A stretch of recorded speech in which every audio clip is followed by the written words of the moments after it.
ఉక్రెయిన్కు నల్ల సముద్రంతో సంబంధాలను తెంచేస్తామని, ఆ దేశానికి సముద్ర మార్గాలను మూసేస్తామని రష్యా అధ్యక్షుడు పుతిన్ తీవ్ర హెచ్చరికలు చేశారు.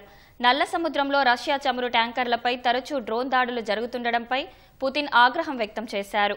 ఉక్రెయిన్కు నల్ల సముద్రంలోకి మార్గాలను మూసివేస్తేనే ఈ పైరసీ దాడులు ఆగుతాయని పుతిన్ టెలివిజన్ ప్రసంగంలో స్పష్టం చేశారు. అయితే ఇందుకు తమ దగ్గర ఉన్న ప్రణాళికలు ఏంటో పుతిన్ వెల్లడించలేదు. కానీ ఉక్రెయిన్ నౌకలపై దాడులను మరింత పెంచుతామని రష్యా అధ్యక్షుడు హెచ్చరించారు. కీవ్కు సాయం చేసే దేశాల ట్యాంకర్లపైన చర్యలు తీసుకుంటామని అన్నారు. దక్షిణ, తూర్పు ఉక్రెయిన్లోని కొన్ని ప్రాంతాలను మాస్కో ఇప్పటికే స్వాధీనం చేసుకుంది. అయితే ఒడెసా సహా ప్రధాన పోర్టులన్నీ ఇంకా కీవ్ ఆధీనంలోనే ఉన్నాయి.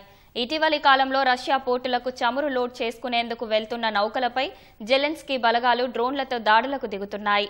ఈ నౌకల వల్లే యుద్ధం చేయడానికి రష్యాకు పెద్ద మొత్తంలో డబ్బు సమకూరుతోందని ఉక్రెయిన్ ఆరోపిస్తోంది.